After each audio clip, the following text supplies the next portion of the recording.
Bonjour et bienvenue à cette nouvelle édition du Bulletin des régions, une émission produite grâce à la collaboration des télévisions communautaires associées à Cogeco. Bonne émission.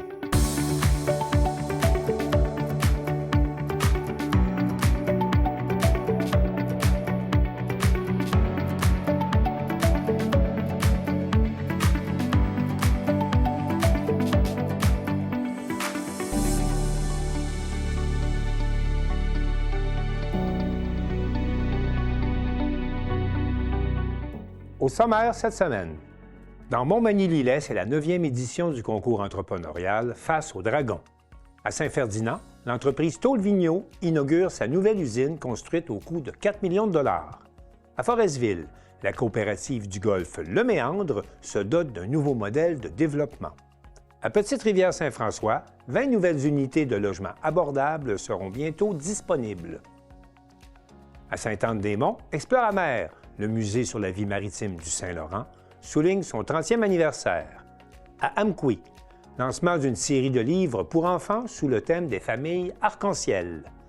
Dans la MRC de la Métis, on peut s'amuser sans se ruiner. À Saint-Gabriel de Brandon, un auteur nous invite à analyser avec humour notre comportement au travail.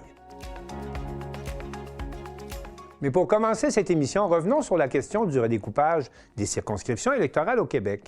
Alors que ce redécoupage fait perdre des circonscriptions dans le Bas-Saint-Laurent et en Gaspésie, bien, dans le Grand Montréal, on redécoupe les circonscriptions de Vaudreuil, de Soulanges et de Beauharnois qui sont de plus en plus populeuses.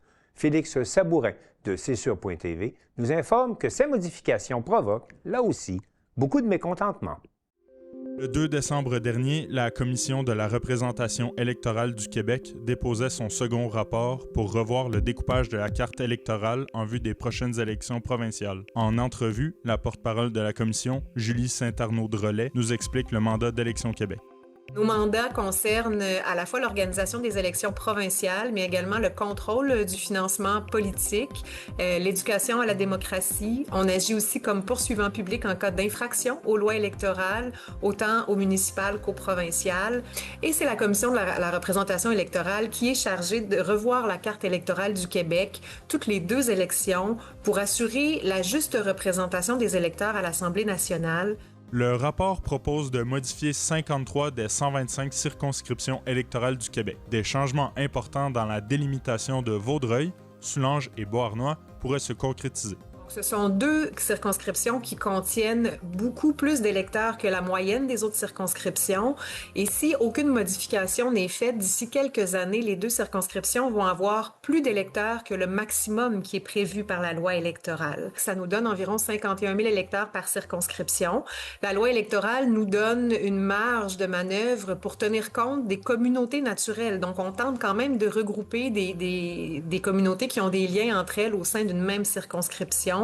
Ces changements pourraient avoir des impacts majeurs, notamment pour la ville de Vaudreuil-Dorion, qui risquerait de se retrouver scindée en 2. Des portions au nord-ouest de la ville, incluant le futur hôpital de Vaudreuil-Soulanges, pourraient ainsi changer de circonscription pour être rattachées à celle de Soulanges. Ces possibilités suscitent des réactions chez la députée de Vaudreuil, Marie-Claude Nichols. Ça m'embête vraiment beaucoup la partie de l'hôpital. Tout ce qui entourait le dossier de l'hôpital, c'est toujours avec le représentant provincial de Vaudreuil que la ville de Vaudreuil-Dorion a travaillé. Puis c'est comme si du jour au lendemain, le dossier de l'hôpital s'en allait dans Soulanges. Ce qui est, à mon avis, un non-sens. Puis c'est pas parce que je veux garder l'infrastructure dans Vaudreuil, c'est parce que le travail a toujours été fait par la députée de Vaudreuil, a toujours été fait par le comté de Vaudreuil. Le redécoupage de la carte électorale entraînerait également le transfert de la ville de Coteau-du-Lac, actuellement située dans la circonscription de Soulanges, vers celle de Beauharnois. Une décision qui est loin de faire l'unanimité au sein du conseil municipal. Envoyez un courriel à Mme Picard, puis dites-lui pourquoi est-ce que vous sentez un sentiment d'appartenance à Vaudreuil-Soulanges. Ce que je proposerais, en fait, c'est que les citoyens décident de prendre leur plume puis de s'adresser directement au directeur des élections.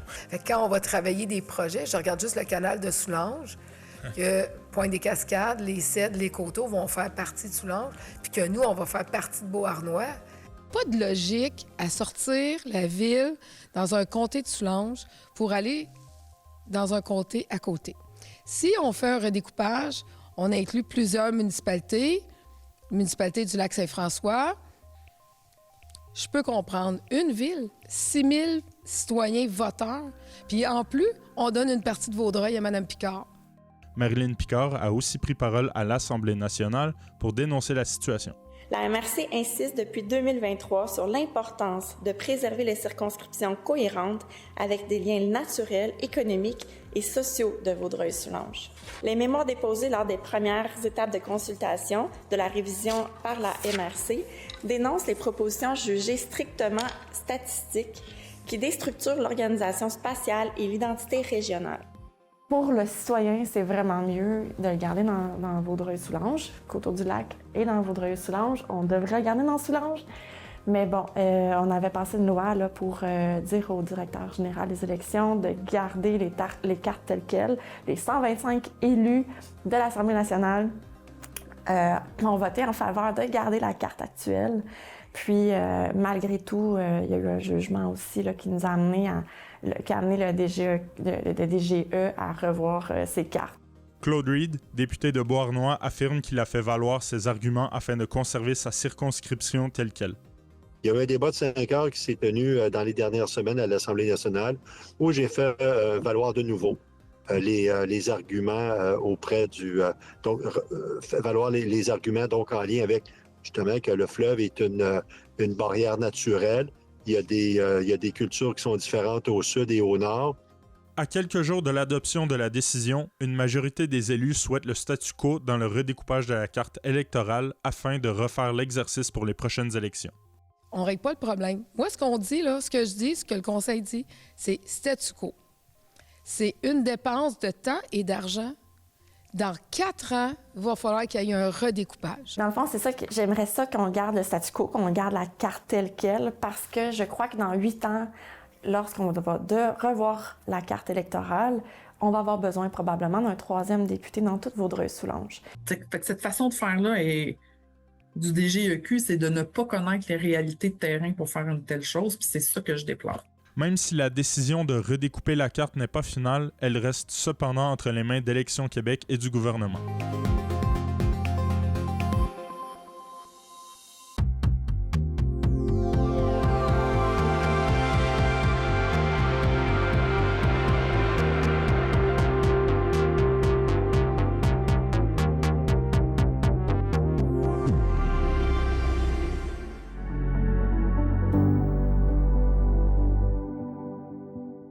Dans les MRC de Montmagny et de Lillet, les entrepreneurs de la relève ont jusqu'au 13 mars prochain pour déposer leur projet dans le cadre de la 9e édition du concours entrepreneurial Face au Dragon. Mario Lacombe, de CMA TV. Les Carrefour Jeunesse Emploi de la MRC de Lillet et région de Montmagny sont fiers de lancer la 9e édition du concours entrepreneurial Face au Dragon. Pour nous en parler, Candide Harvey, directrice générale adjointe au Carrefour Jeunesse Emploi.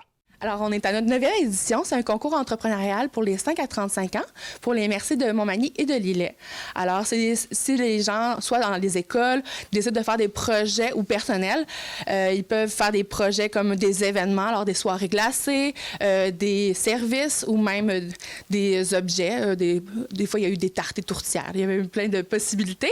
Alors, ils vont rencontrer des dragons. On a des dragons, des jurys qui vont évaluer les dossiers. Puis, après ça, il va y avoir possibilité d'avoir des bourses qui vont aider à promouvoir les activités entrepreneuriales. Jusqu'au 13 mars prochain, les jeunes entrepreneurs pourront soumettre leur projet entrepreneurial au Dragon afin de mettre la main sur une bourse pouvant aller jusqu'à 1 750 $. Madame Candide Harvey nous explique les critères d'admission à ce concours. Alors, vous avez quasiment 2 mois pour postuler. Vous allez sur le site sur la page Facebook de Face au Dragon Montmagny-Lillet. Vous avez un formulaire qui est un Google Form. Alors, assez simple. Les questions sont simples. C'est le même formulaire pour les jeunes que pour les projets personnels, mais pour les projets personnels, on va vouloir un plan d'affaires. Et ils ont jusqu'au 13 mars pour remettre leur candidature. Depuis son lancement, le concours a récompensé plus de 100 projets entrepreneuriaux en remettant plus de 79 000 $ en bourse. L'appui solide de partenaires comme la Caisse Desjardins qui présente l'édition 2026 du concours est directement lié au succès de Face aux Dragons Montmagny-Lillet. Madame Harvey nous présente les Dragons pour cette 9e édition. Alors, Brian Paris de chez Paver Aluminium, Elisabeth Caron de chez Formaca, Maxime Bernier de chez Financière Sun Life. On a aussi Pascal Pelletier de Textile Gauvin. On a aussi Julie Naud des Caisses Desjardins de la MRC de Montmagny, Gabriel Sanson de chez Mallette et pour finir, parce qu'on a vraiment une belle liste, Myriam Patoine de chez Les Petits Lapins d'Amour. En terminant, l'engagement de nombreux commanditaires régionaux dont le Club Richelieu, la MRC de Lillet, Mathieu Rivet, le Cégep de l'Apogatière Campus Montmagny et Horisol, qui croient fermement au potentiel de la relève entrepreneuriale, permet d'offrir une vitrine exceptionnelle aux initiatives de la relève depuis maintenant 9 ans. Mario Lacombe à Montmagny pour CMA TV Information.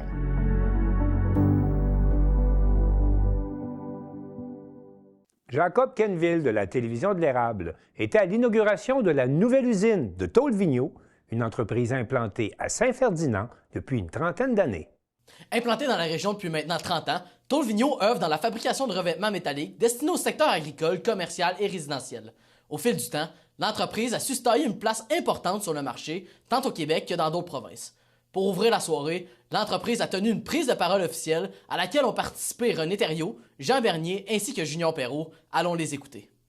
Ce moment, il marque une étape clé pour notre entreprise et met en lumière le formidable chemin, je leur dis, le formidable chemin que nous avons parcouru à ce jour. Motivé par une forte croissance de nos activités et la volonté de rester efficace, agile et réactif, fondement historique de notre modèle d'affaires, nous avons investi plus de 4 millions de dollars pour plus que doubler notre superficie de travail et optimiser nos espaces bureaux. Cet investissement vise à consolider nos opérations et soutenir notre croissance, tout en maintenant nos standards de service élevés. L'agrandissement de l'usine, désormais porté à 52 000 pieds carrés, nous a permis d'intégrer de nouveaux équipements, d'élargir notre gamme de profilés. Nous prévoyons également l'ajout de nouvelles couleurs tendances à nos produits afin de répondre aux besoins de nos marchés agricoles, commerciaux et résidentiels. L'amélioration des espaces de travail de nos employés se traduira chaque jour par une meilleure qualité de service et une grande agilité et une rapidité d'exécution accrue de notre clientèle. C'est dans les faits ce qui nous distingue. Au cours des dernières années, notre essor s'explique par plusieurs facteurs, des investissements importants en équipement et en technologie, une force de vente solide, une capacité à répondre rapidement à la demande et une agilité à s'adapter aux tendances du marché en élargissant notre gamme de produits. Je vous fais une petite anecdote. Quand je suis arrivé ici en 2015, les employés s'en rappelleront, j'avais dit dans 5 ans, on va redoubler les ventes. Puis j'avais beaucoup de sceptiques autour de moi, si on s'en rappelle. Ça n'a pas pris 5 ans, on a doublé les ventes. Quand on a doublé les ventes, vous imaginez ce que j'ai dit? Dans 5 ans, on va avoir doublé les ventes. Ça n'a pas pris 5 ans qu'on avait doublé les ventes. Ça serait le fun que je puisse dire ça encore aujourd'hui. Dans 5 ans, on a doublé les ventes. Mais chaque fois qu'on monte notre chiffre d'affaires, ça devient un défi beaucoup plus grand. Mais quand même, on a annoncé au conseil d'administration, lors de nos budgets, des objectifs quand même importants, hein, c'est stimulant. Puis je crois qu'avec l'ensemble des installations qu'on a ici, on est capable d'y arriver. Nous sommes très fiers du résultat, je vous le confie. C'est vraiment beau, on est vraiment contents. Sincèrement, merci à tous. Bonjour à toutes et à tous. Je tiens sincèrement à remercier l'équipe de Vivaco de nous avoir invités aujourd'hui à participer à ce projet d'envergure qui est très important pour eux. C'est avec fierté que je suis ici aujourd'hui parce que c'est la première fois que j'ai l'occasion de faire une allocution depuis que je suis maire de Saint-Ferdinand. On a été élus avec notre équipe au complet le 2 novembre. C'est la première fois que j'ai l'occasion de parler en public depuis ce temps-là, alors j'en suis très fier. En parlant du mot fierté, évidemment, on peut parler de fierté dans le cadre de Tôle Vigneault. Que ce soit Vivaco, qui a pris l'entreprise en 2012, ou les frères Vigneault, qui dès le départ ont donné un souffle très important à cette entreprise, on peut être fier d'être associé par localisation municipale à Tôle-Vigneault. Pour les gens de l'extérieur, quand on dit qu'on vient de Saint-Ferdinand, il faut parler du Lac-Ouliane, il faut parler du manoir du Lac-Ouliane, mais aussi, il y a une chose qui est importante en termes de référence, Tôle-Vigneault. Pourquoi? Parce que non seulement c'est le chef de file des revêtements métalliques au Québec, mais Tôle-Vigneault est aussi expansionné en Ontario et dans les provinces maritimes où ils peuvent vendre. Ayant été moi-même responsable de certaines divisions importantes dans le secteur des affaires dans le passé, je peux vous dire qu'avoir une pénétration de marché qui rejoint 2 Canadiens sur 3, c'est très fort. C'est ça, Tôle-Vigneault. Je tiens à remercier ce fleuron coopératif important d'avoir cru à l'entreprise Tôle-Vigneault, d'avoir cru en ses employés ferdinois et évidemment non ferdinois qui font partie de l'équipe, pour leur travail soucieux, leur travail professionnel qui façonne des produits spectaculaires qui font l'envie et évidemment la fierté des gens de Saint-Ferdinand.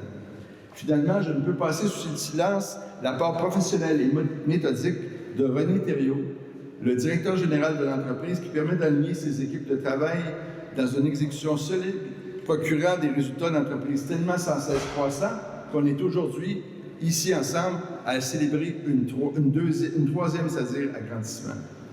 Alors, merci encore aux frères Vigneault, mais à Viviaco, à tous les employés présents et passés qui ont contribué dans le passé et qui contribuent à l'heure actuelle encore à générer ce succès. Merci au leadership de René. Longue fête aux Vigneault à Saint-Ferdinand. Une fois les allocutions terminées, place au geste symbolique marquant l'inauguration officielle des installations, non pas une coupure de ruban, mais bien une coupe de tôle. On s'installe, regardez-moi ici à votre feuille. Yes, excellent ça.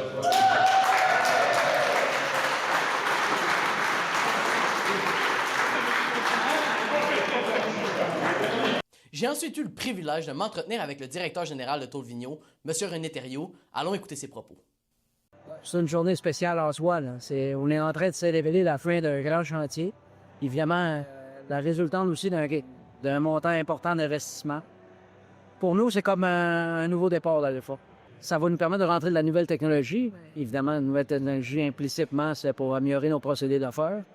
Dans l'usine actuelle, on avait comme plus d'espace. Là. On avait déjà fait... Faut dire que dans les dernières années, on a eu une forte croissance de nos activités. Ça fait que notre bâtiment actuel était très optimisé. Ça a été quand même un processus d'acquisition long, là, OK?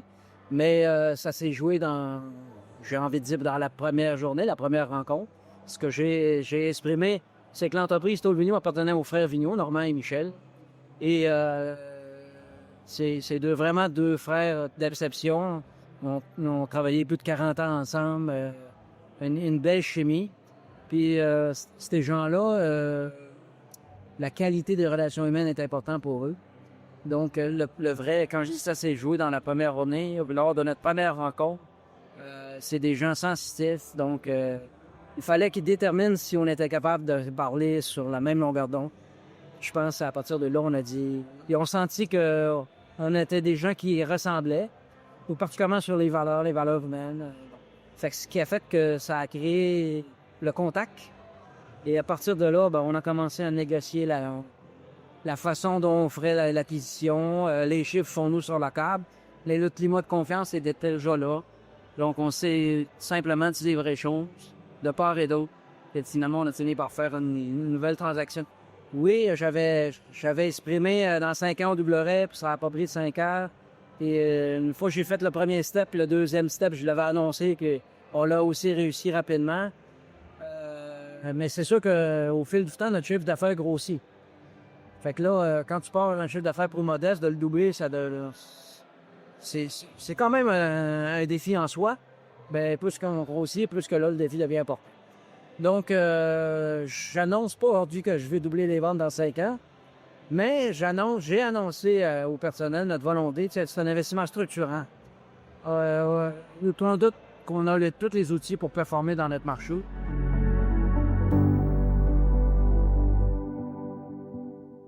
Aux prises avec des revenus en diminution et des coûts d'exploitation à la hausse, les membres de la coopérative de golf Le Méandre à Forestville se dotent d'un nouveau plan d'affaires. Un reportage de Joanie Godreau de la Télévision du Littoral.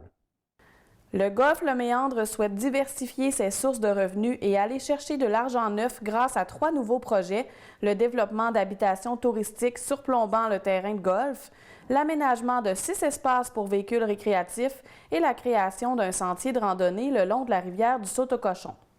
Ces initiatives feront l'objet d'analyses de faisabilité et de rentabilité en 2026. Cette démarche s'appuie sur des constats financiers clairs. Malgré les investissements réalisés au cours des dernières années pour améliorer le parcours et les infrastructures, la coopérative observe une stagnation, voire une légère baisse de ses revenus traditionnels liés au golf, au bar et à la restauration. La diminution progressive de la clientèle locale, combinée à une croissance marginale des droits de jeu quotidiens, a amené le conseil d'administration à revoir son modèle de développement. Présentant le projet devant les membres et les partenaires réunis au chalet du Méandre le 6 janvier, le président du conseil d'administration, Robin Lamarre, a expliqué que la coopérative a bénéficié d'un accompagnement structurant au cours de la dernière année grâce au programme Chef de file menant à l'accompagnement d'Innocentre, une reconnaissance accordée par la MRC de la Haute-Côte-Nord. Cet automne, les membres du conseil d'administration ont finalisé la réflexion stratégique, laquelle a mis en évidence la nécessité de diversifier les revenus de la coop. Selon M. Lamarre, les projets envisagés ne visent pas à remplacer les activités existantes, mais à les bonifier en attirant de nouvelles clientèles et en augmentant la capacité d'accueil du site. Le président a également souligné que ces initiatives s'inscrivent directement dans les stratégies touristiques régionales, notamment Entre terre et mer de la MRC de la Haute-Côte-Nord et celle de Tourisme Côte-Nord qui vise de bâtir une destination durable et attractive en misant sur ces grands espaces naturels. Dans la seconde partie de la présentation, le secrétaire de la coopérative, Jude Brousseau, est revenu sur l'évolution financière du golfe Le Méandre. Il a expliqué que les revenus liés aux cartes de saison et aux activités connexes connaissent une légère diminution et leur progression est insuffisante pour assurer une croissance à long terme. De plus, la part des détenteurs de cartes de saison qui sont membres de la coopérative a diminué de façon marquée au fil des ans. M. Brousseau a également rappelé que d'importants investissements ont déjà été consentis pour finaliser et mettre en valeur le site, notamment l'entrée du golfe et certaines infrastructures majeures. Selon lui, le bijou de la Côte-Nord est maintenant complété, ce qui place la coopérative devant un nouveau défi, générer des revenus additionnels à partir de son vaste territoire et de son potentiel naturel. Les prochaines étapes consisteront à réaliser par séquence des études de faisabilité et de rentabilité portant sur l'implantation des habitations touristiques, l'aménagement des emplacements pour véhicules récréatifs et le tracé du sentier de randonnée. Ces analyses incluront l'évaluation des coûts, des contraintes techniques et des options de financement, notamment dans le domaine de l'économie sociale. À terme, d'ici l'automne 2026, l'ensemble des informations nécessaires à la prise de décision devraient être rassemblées. Les administrateurs en sauront plus à ce moment sur les actions à mettre en œuvre, les défis de réalisation à rencontrer et aussi sur les budgets et les financements nécessaires pour aller de l'avant. Joanie Godreau, à Forestville.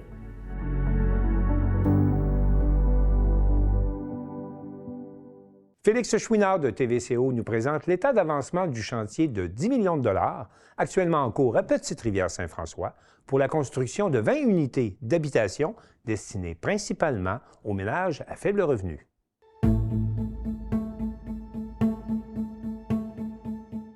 C'est finalement à l'Office régional d'habitation qu'incombera la pleine gestion des habitations abordables de Petite-Rivière-Saint-François.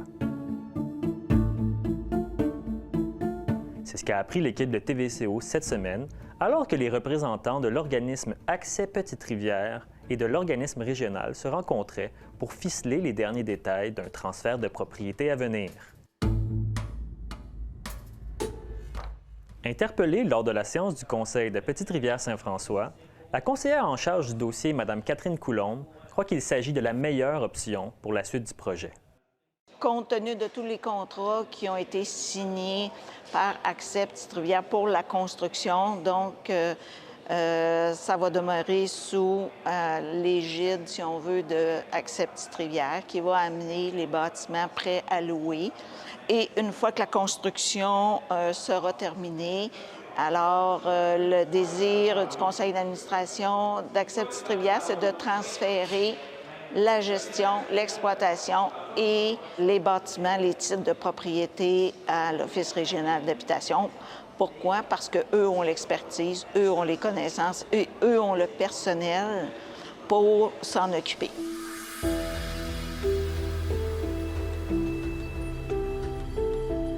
En guise de rappel, le projet des habitations abordables de Petite-Rivière-Saint-François représente un projet de près de 10 millions de dollars, dont un peu moins d'1 million est assumé par la municipalité.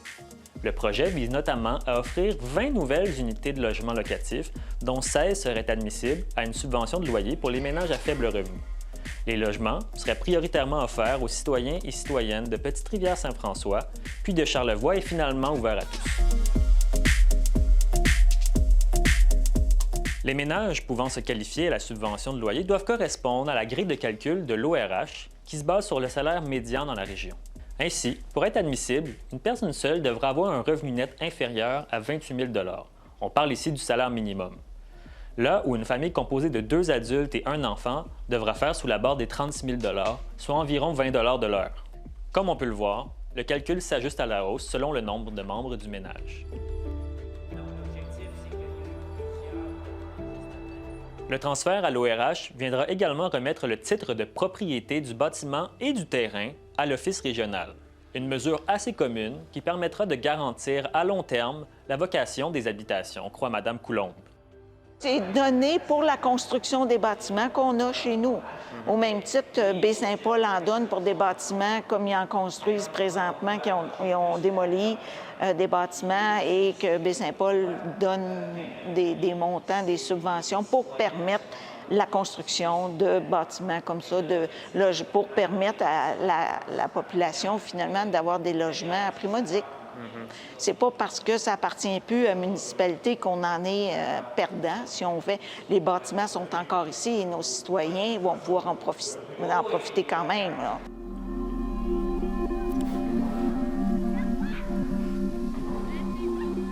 Pour le moment, tous espèrent pouvoir rendre les logements disponibles à la location autour du mois de juin. Si les candidatures sont déjà ouvertes et continuent de l'être, il est impossible pour la municipalité ou pour l'Office régional d'habitation de nous dire à combien s'élèveront les loyers, étant donné qu'ils dépendront des coûts de construction finaux. Le transfert de la gestion à l'ORH ne devrait toutefois pas affecter les dossiers de candidature déjà soumises. Les règles demeurent les mêmes. Les personnes qui ont donné leur nom ou on dit en complétant les formulaires qui étaient intéressés, ça demeure. Mais on ne peut pas présentement louer ou octroyer des appartements tant que ce n'est pas fini de construire, parce que les coûts de construction ne sont pas finaux encore tant que ce n'est pas terminé. Puis c'est les coûts de construction finaux avec les budgets d'exploitation qui vont déterminer le montant exact des baux. Alors là, c'est difficile de dire à quelqu'un, ben on voudrait bien t'en louer un, mais on ne sait pas c'est combien encore.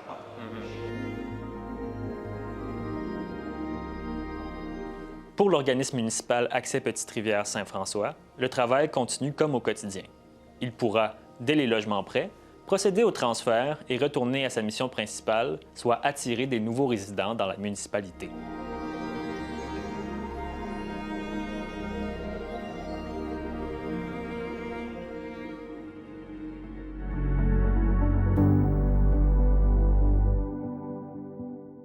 L'équipe de la télévision de la Haute-Gaspésie nous a préparé un reportage sur une véritable institution. Il s'agit du musée Exploramer qui a fêté, en 2025, son 30e anniversaire. Exploramer a 30 ans, donc ça fait 30 ans cette année que Exploramer Mermont et Merveille a ouvert ses portes. Donc on est là pour célébrer ces 30 années-là.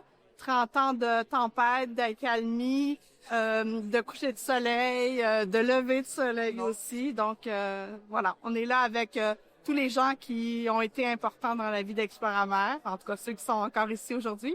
Mais voilà, on est là pour ça, célébrer. Bien, on a invité tous ces partenaires-là, nos anciens administrateurs, des anciens employés, des partenaires d'affaires.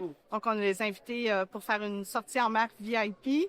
Et puis ici maintenant, ben on prend tous un petit cocktail. On a des dégustations de produits fourchette bleue notamment. Et puis on a fait un récapitulatif des 30 dernières années, donc de ce qui s'est passé ici. Des fois, on oublie. Sur le coup, on se dit « Ah, c'est beaucoup de choses ». Mais avec le temps, on a oublié. Si je ramène aux gens l'année de l'incendie, par exemple, l'année où on a acquis le premier bateau. Donc, ça fait très, très longtemps. Donc, on a voulu se rappeler de tous ces événements-là. Parce qu'au départ, c'est ça, quand j'ai commencé à travailler quelques semaines avant l'ouverture, mon bureau était à l'hôtel de ville parce que il n'y avait pas pensé d'avoir des bureaux à Exploramer parce qu'ils disaient que ça va être fermé l'hiver, ils n'ont pas besoin de bureaux administratifs. Fait qu'ils ont corrigé le tir, ils ont fait des bureaux administratifs, fait qu'on a pu intégrer. À l'époque, le premier directeur, c'était Patrice Dallaire, qui était biologiste. Il était là environ 2 ans. Fait que moi, j'étais plus adjointe administrative au niveau de l'équipe de la boutique puis des animateurs scientifiques. Puis en 95 d'ouverture, 97, 98, c'est Yves Zara qui est arrivé comme directeur. Fait qu'avec Yves, on a déjà commencé à avancer l'achat du bateau, tout ça. Et il va quitter 2-3 ans après. Et là, je suis devenue directrice pendant deux années. Puis après, j'ai vagué à d'autres occupations qui m'ont amené à j'ai toujours dit que le tourisme et la culture, c'était des cousins proches. Fait que j'étais longtemps touriste, puis là, je suis en culture. Ben, c'est un peu un concours de circonstances, là, finalement. Je suis en congé, puis mon amie Sandra, j'ai la chance d'avoir Sandra Gauthier comme amie, qui est directrice d'Exploramer. Ils m'ont offert l'opportunité de venir sur le bateau, et j'étais vraiment contente parce que j'en entends beaucoup parler. Moi, je suis psychologue jeunesse, fait que j'ai beaucoup d'enfants que je suis qui viennent, puis c'est quelque chose de super important pour eux. OK, Monsieur Servant, vous étiez capitaine du bateau d'Exploramer pendant plusieurs années. Oui, il fait ça pendant 15 saisons. Puis vous avez aussi été capitaine du bateau dans lequel on est présentement. Oui, pour la première saison, oui, j'ai été capitaine dessus pendant une partie du temps pour former un peu les 2 autres capitaines qui étaient supposés prendre ma place, qui ont pris ma place en réalité. Puis dans le fond, il n'y a pas juste un capitaine parce que vous avez quand même plusieurs sorties par jour. Moi, dans mon temps, j'étais le seul capitaine à bord. Je faisais 3 à 4 sorties par jour. Après ça, quand ils ont pris possession de celui-là, ils ont décidé d'avoir 2 capitaines parce que je faisais un peu plus d'heures aussi. C'était un nouveau défi. Stabiliser sur les remorqueurs. On serait sur le bord en main du navire puis d'emporter le monde ce qu'ils veulent aller. On va voir les encore emporter au quai. Puis vous utilisez des outils particuliers pour faire ça, cette navigation-là? Oh oui, on a un GPS, le bateau est très bien équipé. Pilote automatique, il y a tout ce qu'on peut demander. Puis est-ce que vous savez, par exemple, on est allé remonter une cage à homards. Est-ce que vous savez exactement où elles sont, les cages? Si c'est exactement ce qu'on voit. C'est sur le GPS. On a des points fixes, puis on s'en va sur nos points, puis on arrive direct sur nos cages. OK. Donc, on arrive à notre premier cadier, qui est celui à homard. Sur ça, moi, je vais me préparer, puis après, on va lever la cage. Une fois que la cage sera à bord, là, on pourra se placer autour. Petite cage à homard qui était installée vraiment proche du bord. On en a quelques-uns. Grosso modo, le principe de la cage, c'est assez simple. Elle est posée dans cette position-là, au fond. On verrait pas grand-chose de pour moi. C'est ça. C'est lui qui est intéressant. Je vais en parler vite avant. Non. Moi, pour le 30e anniversaire, je suis ici d'abord comme membre du conseil d'administration, puis aussi, j'ai été invité à faire une présentation historique sur les fondements, comment, pas l'histoire d'Exploramer en tant que tel, mais avant Exploramer, pourquoi le lieu ici se construit finalement. Comme collègue de Sandra aussi, là, on est l'institution... La Société d'histoire de la Haute-Gaspésie, on est juste à côté, on est des voisins immédiats d'Exploramer, donc on collabore ensemble. Puis on trouve important de rappeler pourquoi finalement le projet est né à l'époque, tu sais. Donc à l'époque où l'économie, on avait des difficultés économiques avec le moratoire en 93 et puis les fermetures de la Richardson à Capcha, les mines Madeleine, tout ça, fait qu'il fallait trouver un créneau économique. Et là, Charles-Eugène Marin est arrivé à ce moment-là avec l'idée de construire, de mettre sur pied une institution muséale. C'est d'avoir amené Exploramer à devenir Exploramer, d'amener Exploramer au musée qu'on connaît aujourd'hui.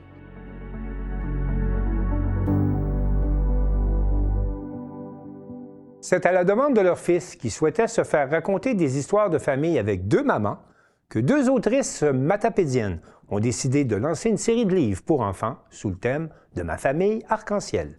Carl Blanchette, de la télévision de la Matapédia. Le 10 janvier dernier, à la bibliothèque Madeleine Gagnon-Damqui avait lieu le lancement du livre Ma famille arc-en-ciel, qui a été écrit par 2 auteurs matapédiennes. Je me suis déplacé pour leur poser quelques questions. Mélissa, Jessica, merci beaucoup d'être ici avec nous pour donner une entrevue.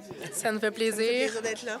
D'où est venue l'idée de, dans le fond, la collection Ma famille arc-en-ciel? Comment ça vous est venu, cette idée-là?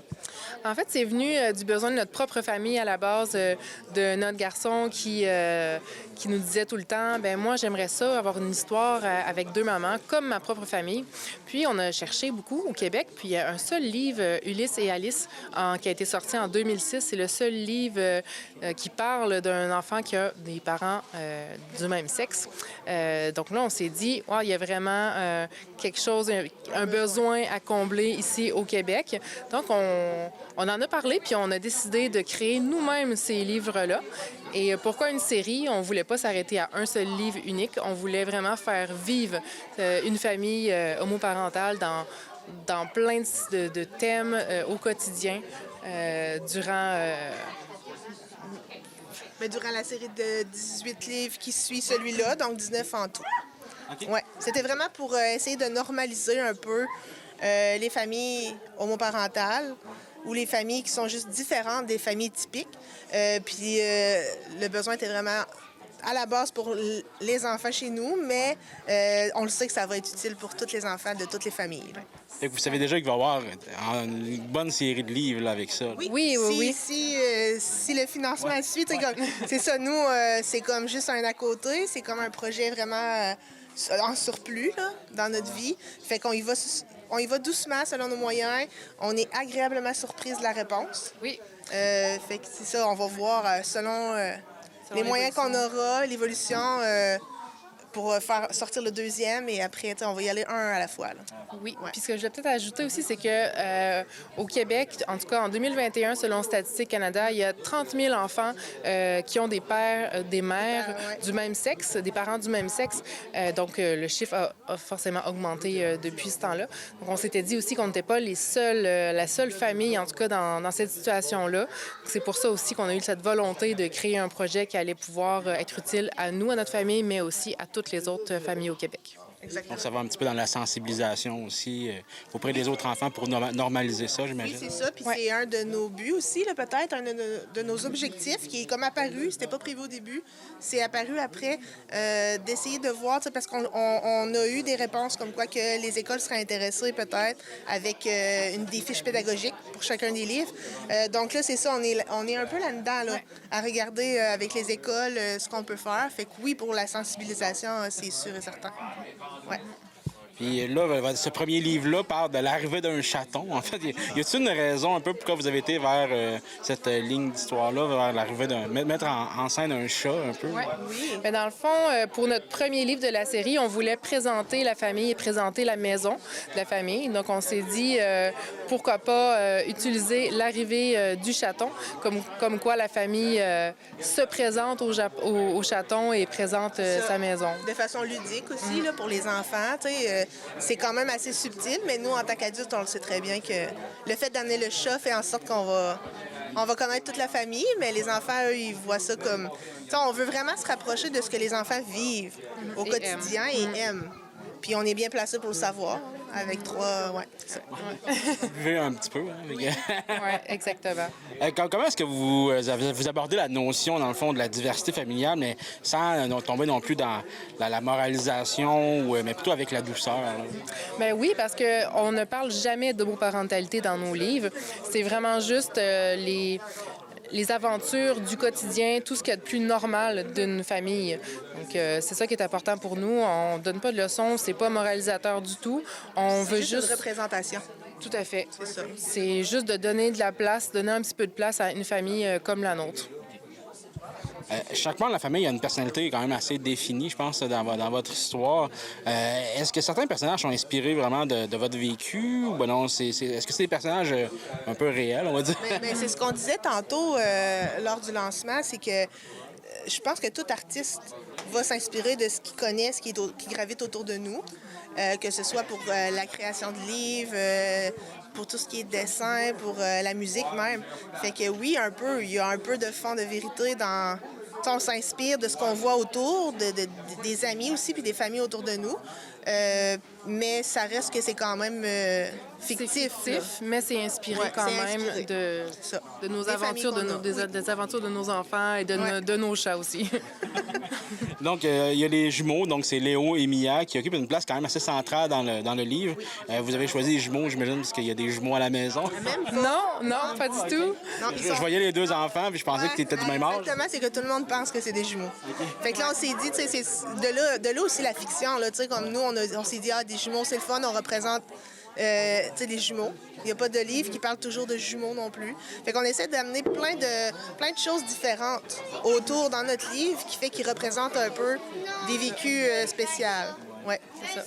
Puis comment s'est déroulée aussi la collaboration entre vous deux pour écrire un livre comme ça? Est-ce qu'il y avait un petit peu de relance, un petit peu de... Des fois, est-ce qu'il y avait un petit peu de...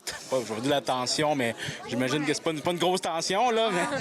Mais... Jessica, elle est technicienne en éducation spécialisée. Donc, quand il a fallu décider des thèmes de nos livres abordés, c'est sûr qu'elle a été comme vraiment importante dans les prises de ces décisions-là.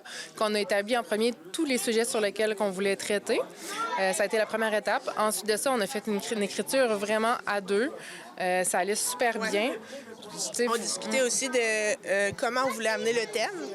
Fait qu'on le faisait comme ça, puis ça a vraiment bien été. T'sais, je pense que c'était le moment, puis ça s'est tellement fait facilement qu'on a rencontré aucune résistance. Tout s'est fait naturellement. Fait que, ouais, ça a super bien été.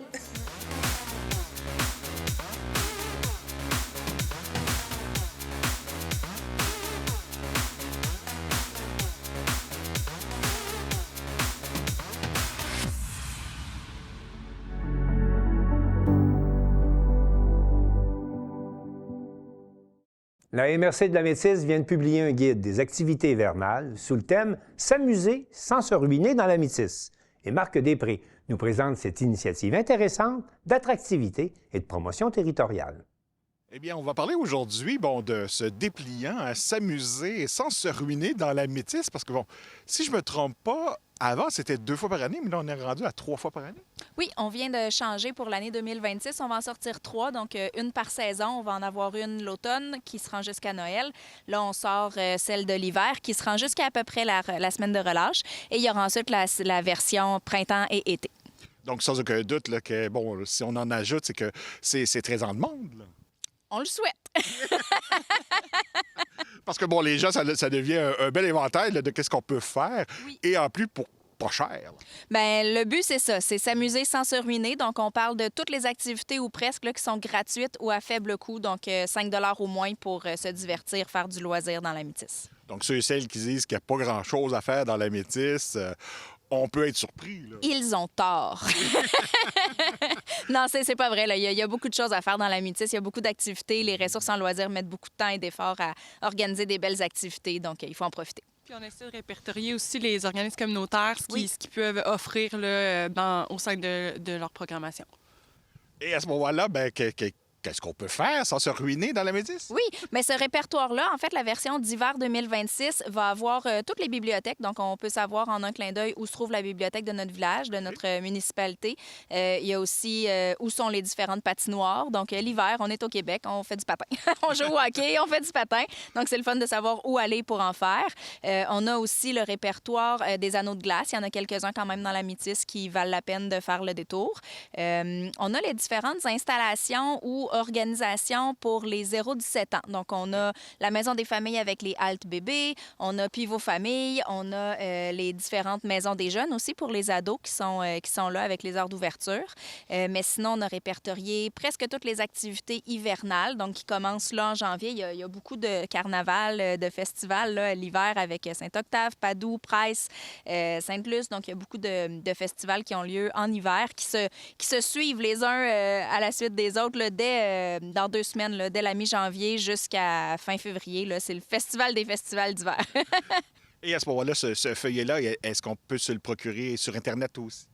Oui, tout à fait. Il est disponible sur lamitis.ca dans la section Se divertir, s'amuser sans se ruiner. Sur Facebook, pas mal toutes les municipalités de l'Amitis risquent de le partager. Pour l'instant, il y a Cosmos Lamitis et la MRC de l'Amitis qui l'ont publié en date du 5 ou 6 janvier.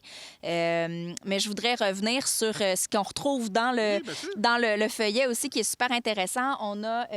Maintenant, on a un projet qui est le projet Circonflexe, qui est déployé dans l'Amitis. Et donc, les 2 dernières pages du feuillet vont recenser tous les équipements sportifs qui sont disponibles gratuitement pour toute la population. Donc, on vous invite vraiment à contacter les services des loisirs de vos municipalités pour savoir qu'est-ce qui est disponible, comment c'est disponible, quand est-ce qu'on peut se le procurer, pour combien de temps, qu'est-ce qu'on peut faire avec ça. Donc, il y a des équipements pour faire de la glisse, des tapis de glisse, des crazy carpets, des skis pour poussettes qui transforment vos poussettes ou vos vélos d'équilibre en petits patins, là. Donc, en patin en petit ski, en fait. Et justement, donc, Circonflexe, on en avait parlé avec Renaud l'été dernier. Donc, lorsqu'on arrive à cette période-ci, donc, c'est ça. Donc, ce sont de nouveaux équipements, là. Oui, exactement. Dans le fond, la première phase du projet, c'était l'achat d'équipements d'hiver. Véronique vient d'en nommer là, quelques-uns. Là, mais on parle de ski de fond aussi, de raquettes, de patins à glace pour les familles qui ont été distribuées. Actuellement, les points de service, les 16 municipalités sont en opération, ont ouvert un point de service. Comme pour Montjoly, ça s'organise différemment. Il y a des skis de fond. Là, ils sont en train de... Si c'est pas déjà accessible, c'est en mouvement. L'objectif, c'est que pour les citoyens, les communautés, le matériel soit accessible pour l'hiver. Puis la phase 2, printemps-été, s'en vient aussi. On est en communication avec d'autres organisations qui sont des lieux de pratique en général où est-ce qu'il y a de la clientèle jeunesse. L'objectif, c'est de rendre accessible du matériel gratuitement à nos familles pour le loisir d'été. Puis, il y a aussi un projet là, de casier connecté pour les municipalités en bord de mer là, pour du matériel léger accessible pour les touristes et les citoyens qui vont aller à la plage. Mais tu sais, toute la portion printemps-été étant en développement. En développement. Les ententes ne sont pas signées, mais il y a plein de choses qui s'en viennent pour ça. Le vélo, entre autres, puis le matériel léger. On va miser là-dessus parce qu'on a quand même les remorques avec Active Tamitis qui est disponible auprès des municipalités. Donc, voilà, ça vient faire un peu le tour de printemps, été, automne, hiver. Mais c'est un projet qui est en construction avec les points de service. Ça fait qu'on essaie... On essaie de faire fonctionner ça. On va commencer par le commencement, essayer de faire fonctionner nos 16 points de service, les promouvoir, essayer d'accompagner le mieux possible nos municipalités dans la promotion du matériel qu'ils ont en prêt gratuitement. Et à ce moment-là, donc, comment ça fonctionne, peut-être pour rappeler aux gens, bon, c'est les organismes qui s'adressent vers leur service des loisirs, vers ce complexe. Les citoyens, les citoyens en général peuvent contacter par téléphone. Pour l'instant, c'est vraiment la façon la plus rapide de faire. Contacter le service municipal afin de faire une réservation. Ça peut être réservé pour une semaine, pour plusieurs semaines. C'est vraiment les services. Chaque point de service, les municipalités, les 16 fonctionnent différemment, mais tout le monde. Tant que la plateforme de Circonflexe, où est-ce que tout l'inventaire est répertorié sur une carte, n'est pas fonctionnel au niveau du prêt en ligne, parce qu'on vise le prêt en ligne, mais éventuellement, ça serait le plus simple. Tu sais, les gens vont se faire des comptes, puis ça va être super rapide, mais c'est pas tout à fait là, ficelé. Fait que pour le moment, on téléphone à la municipalité. Il y a déjà sur le site web des plages horaires de réservation. Il y a les contacts pour réserver. L'inventaire du matériel dans chaque municipalité est là. Fait que, puis il y a des photos, on peut voir ça ressemble à quoi aussi le matériel, les grandeurs, tout ça, tout est là. Fait qu'on peut déjà aller sur la plateforme de Circonflexe, cibler Bas-Saint-Laurent, puis trouver nos points de service sur la carte, cliquer, puis aller voir l'inventaire. C'est vraiment très, très facile à manipuler comme site web. C'est vraiment génial. C'est juste que pour le moment, il faut prendre le téléphone, appeler, puis demander les détails pour aller chercher le matériel pour le nombre de temps, puis tout ça. Donc, ce qu'on suggère aux gens, c'est d'aller sur Circonflex Bas-Saint-Laurent, trouver la section métis et à ce moment-là, voir ce qu'ils peuvent obtenir. Et par la suite, on appelle pour la réservation. Absolument. Puis on invite aussi les gens à se connecter à nous suivre sur notre page Facebook parce que on fait aussi de la promotion. On a mis des tutoriels pour aller sur la plateforme pour comprendre comment se faire un compte et tout. Fait qu'on est, on est sur Facebook. C'est facile de nous trouver. Puis Circonflexe la Métis. Donc, ça veut dire aussi que s'il y a des gens qui nous regardent de d'autres MRC, ça existe pas mal à la grandeur, au minimum du Bas-Saint-Laurent de l'Est du Québec. Du Québec, oui. Oui, c'est partout au Québec. Il y a des MRC qui sont pas mal plus avancés que nous. Nous, on vient d'emboîter le pas. Mais il y a différentes façons de faire dans différentes MRC du Québec, mais c'est à la largeur du Québec au complet. Donc, si vous êtes touriste dans votre province, si vous aimez le projet Circonflexe, il y a moyen d'aller faire du sport gratuitement dans d'autres régions du Québec aussi, grâce à ce projet-là. Vous êtes prêts à vous amuser sans vous ruiner dans la métisse? Avec Circonflexe, vous êtes prêts à bouger!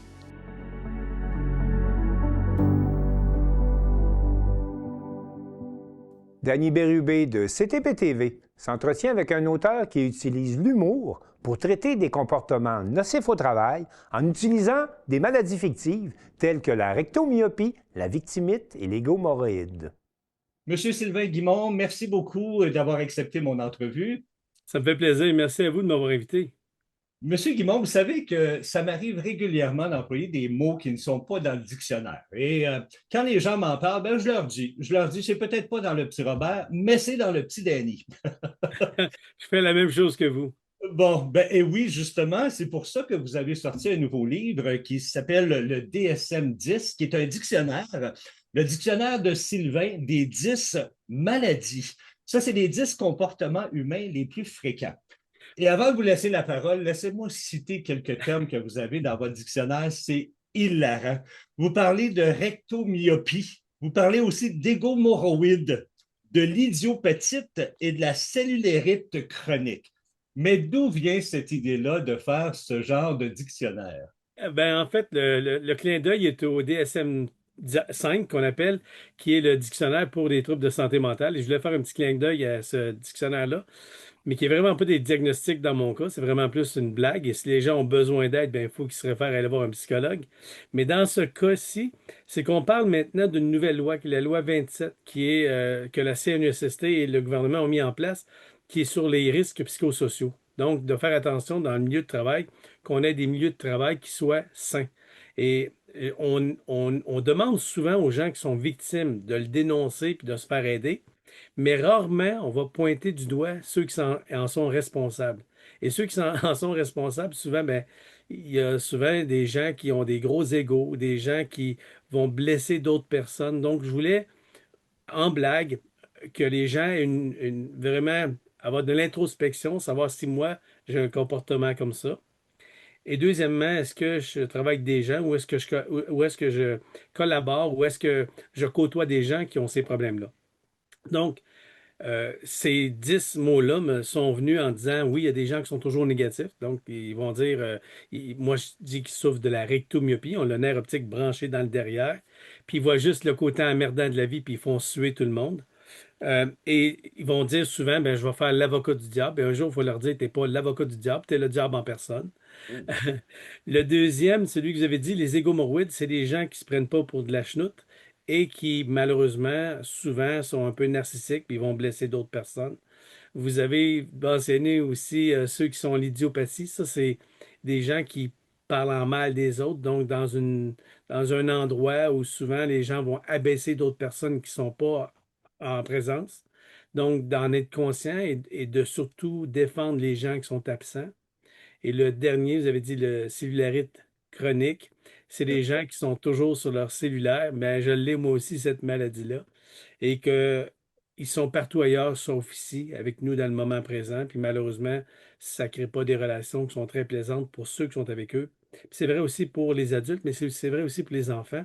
On va maintenant dans les restaurants, on voit des parents qui sont attablés et que les enfants ont leur propre cellulaire, puis ils vont jouer sur leur cellulaire ou avec des jeux, pendant que les parents vont eux aussi être chacun sur leur cellulaire.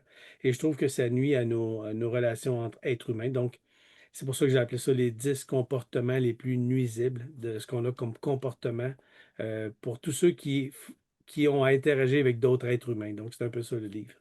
Mais il faut dire que votre livre a comme deux fonctions, hein. La fonction de l'introspection. Hein? Oui. On peut se regarder nous-mêmes, est-ce qu'on a ces problèmes-là? Exact. Avec mon cellulaire. Hein? C'est un bon point, puis c'est la première fonction, en fait, parce que avant de blâmer les autres, il faut se regarder soi-même. Effectivement, parce que ça arrive souvent qu'on dit ah, c'est de sa faute, c'est de sa faute, mais quand c'est la faute de tout le monde, bien souvent, ça part d'ici, là. Exactement. Hein? Puis Oui. ce livre-là aussi nous aide peut-être avec les gens qui souffrent de ces problèmes-là. Parce que des fois, excusez l'expression, mais ça peut être emmerdant côtoyer ce genre de personnes-là aussi. Là. Oui, puis c'est pour ça que je le fais d'une façon un peu à la blague, parce que je crois que derrière l'humour, on peut dire la vérité. Et derrière l'humour, mais un humour qui n'est pas méchant. J'ai jamais écrit ce livre-là de façon méchante ou de viser des gens méchamment. C'est juste un constat qu'on fait dans notre société où on s'est éloigné des uns et des autres. Tu sais, on était à l'époque où, quand on faisait un mauvais coup dans notre quartier, ça se pouvait que ce soit notre voisin qui nous reprenait. Vous vous souvenez de ça? Et quand on rentrait à la maison, nos parents nous chicanaient par-dessus ça, puis le lendemain, nos parents allaient voir le voisin, puis ils disaient « Merci d'avoir repris mon fils ou ma fille ». Je ne connais pas l'enfant d'un voisin aujourd'hui, vous allez recevoir une mise en demeure. Et ça, c'est si vous connaissez le voisin. Mais quelle merveilleuse idée que vous avez, parce que oui, c'est sûr que tous ces mots-là, là, toutes ces problématiques-là qu'on rencontre chez nous et chez les autres, ça peut être d'une grande utilité. Puis vous le dites aussi, vous mettez ça d'une façon humoristique. Oui, exact. Fait que donc, on rit de nos problèmes, mais en même temps, on se dit, ouais, ben moi aussi, j'ai peut-être ça, là. Oui, puis c'est la question qu'on doit se poser quand on rentre au travail, ça devrait être comment moi aujourd'hui je pourrais être le meilleur collègue de travail pour tous mes collègues de travail. Ça serait une ambiance assez exceptionnelle. Ou dans les relations que j'ai avec mes amis, comment moi je pourrais être l'ami que je souhaiterais avoir avec mes amis. Et dans ma famille, ben, comment je veux que les relations avec les gens de ma famille soient, ben, je dois moi en premier lieu être un exemple de ce genre de relation que je souhaite avoir. Oui, puis vous le dites si bien, hein, dans le sens que si on est négatif, on attire du négatif. Puis si on est positif, on attire du positif. Vous avez tellement raison. J'ai travaillé avec Patch Adams, ceux qui ont vu le film de Patch Adams avec Robin Williams. Et Patch m'a livré un message extrêmement puissant. Et c'est assez facile. Pendant un mois, soyez la personne la plus détestable avec tout le monde. Ah, mon Dieu. Et prenez des notes de ce qui se passe dans votre vie. Oups, ma femme me laissait, j'ai perdu mon emploi. Puis un mois après, soyez la personne la plus aimable, la plus gentille avec tout le monde et prenez des notes de ce qui se passe dans votre vie. Puis dans 2 mois, vous déciderez dans laquelle des deux vies vous avez goût de vivre. Vous allez voir que votre décision ne sera pas très difficile. Puis vous savez que ça fonctionne, hein? Oui, ça fonctionne très bien. Ça fonctionne très bien parce qu'à un moment donné, on se rend compte, même moi, je le vis des fois. Je dis, voyons, il se passe tellement d'affaires négatives. Qu'est-ce qui se passe? Ça part de moi. Oui. Quand moi, je change mon attitude, c'est des choses positives qui m'arrivent à ce moment-là. Puis ça fonctionne pour le vrai. Puis c'est vraiment ça que j'ai voulu mettre en lumière dans ce livre-là. Merveilleux, quelle bonne idée. Et je vais terminer. C'est pas votre premier livre là, que vous m'avez mentionné. Là. C'est le 10e, avec toujours un monde différent. Donc, c'est les éditeurs que j'ai, Michel Ferron, sa femme Manon, qui sont adorables avec leurs enfants. Et c'est une maison d'édition exceptionnelle avec qui j'écris des livres depuis déjà presque 20 ans. Wow! Et est-ce que vos livres, c'est à peu près tous à peu près le même format? C'est-tu à peu près... Ça ressemble beaucoup. Ouais. Beaucoup d'humour? Beaucoup d'humour, oui, exactement. Ben, vous avez peut-être manqué votre métier, finalement. Ben, moi, dans ma famille, de loin, c'est Olivier Guimond. Donc, mon nom, c'est Guimond. Fait que c'est peut-être un peu pour ça que dans ma famille, on aime beaucoup l'humour. Puis je crois vraiment qu'on manque d'humour dans notre société. On rit de moins en moins, on se prend trop au sérieux. Puis, vous savez, les gens qui se prennent au sérieux, ils sont plates. Les gens qui se prennent pour d'autres sont compliqués. Donc, si on devait dédramatiser, de ne pas se prendre trop au sérieux, d'avoir des relations qui sont un peu plus amicales, avoir du plaisir, parce que la vie est longue quand on n'a pas de plaisir. Oui, effectivement.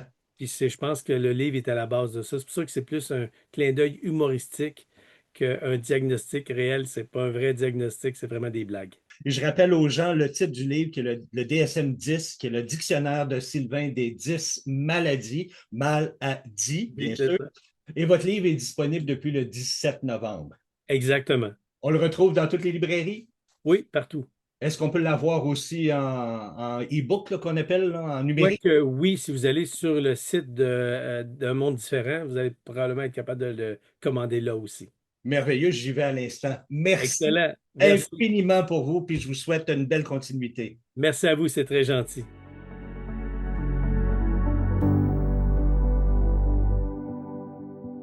C'est tout pour le bulletin des régions cette semaine. J'espère que cela vous a plu. Je remercie toutes les stations de télévision participantes et je vous dis à bientôt.